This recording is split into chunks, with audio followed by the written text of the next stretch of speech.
Donc c'était super de pas parler de psychologie, de pas s'enfermer là-dedans, dans tout ça, mais effectivement c'est un peu confusant et on a besoin de se rattacher à des choses très concrètes et du coup je me suis attaché à travailler une attitude différente avec chaque interaction de personnage. Je m'appelle Félix Kissil et je joue dans Miséricorde d'Alain Guiraudy. Je peux rester? Ce soir? Même quelques jours? Bon, enfin, tu fais ce que tu veux. Hein. Il y a toujours la chambre de Vincent. Pourquoi tu restes ici? Tu l'aimes bien, ma mère?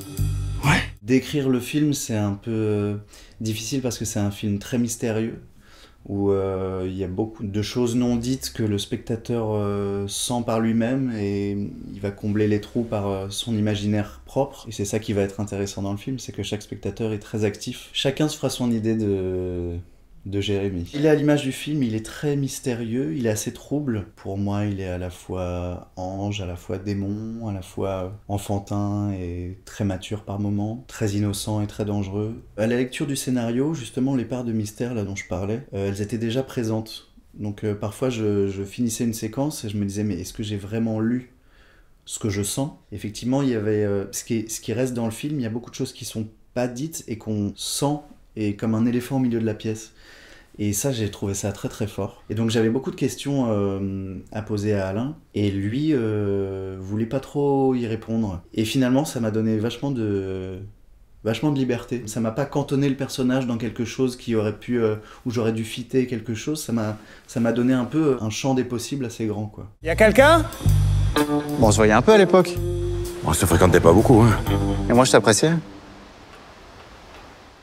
Donc c'était super de pas parler de psychologie, de pas s'enfermer là-dedans, dans tout ça, mais effectivement c'est un peu confusant et on a besoin de se rattacher à des choses très concrètes et du coup je me suis attaché à travailler une attitude différente avec chaque interaction de personnage. Donc qu'il soit un peu différent quand il parle à Martine, c'est-à-dire j'ai travaillé un côté un peu plus mignon, enfantin, un peu par en dessous, un peu charmant enfantin. Avec le personnage de Vincent, quelque chose de beaucoup plus horizontal, du même âge, conflictuel. Avec le curé ça change, mais vraiment je me suis attaché déjà à chaque situation de séquence et avoir des attitudes concrètement différentes avec chaque personne. Ça se passe beaucoup dans les silences, ça se passe beaucoup dans les regards. Ça c'était très agréable, et puis surtout entre partenaires. Dans les rythmes des scènes, ces moments de silence qu'on alimente de désir, je sais pas si ça se joue le désir, mais en tout cas c'est aussi au montage évidemment dans ce qu'a choisi Alain en termes de temporalité de regard. Je dirais que c'est quand même beaucoup entre partenaires. Disons que quand on trouvait le rythme d'une scène, il y avait toujours des moments de silence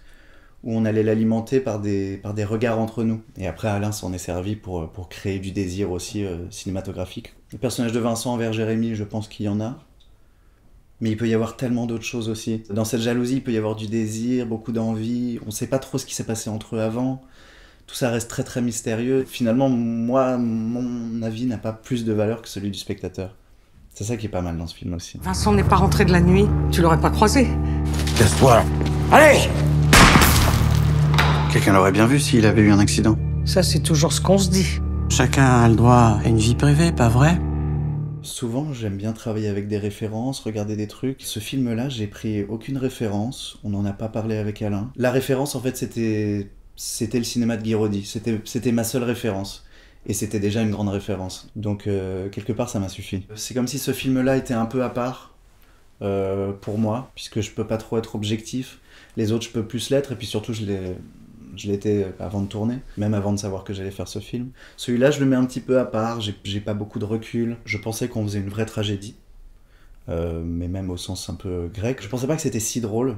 Moi, il y avait évidemment des séquences qui me faisaient beaucoup rire, mais à ce point-là, en plus, en avant-première, en entendant tous les gens rire à ce point et tout ça, j'avoue que je m'en étais pas rendu compte. Parce que c'est aussi énormément de montage, énormément de choses comme ça. C'est aussi la grande force de ce film fini, c'est que même nous qui l'avons fabriqué aussi à un endroit, il nous déroute aussi nous, quoi. On est un musicien qui suit la partition, quoi. Donc évidemment on va y mettre de l'humanité, mais la partition est là, quoi. On suit les notes, et entre partenaires on trouve le rythme, mais le rythme était déjà dans l'écriture, donc c'était pas très compliqué.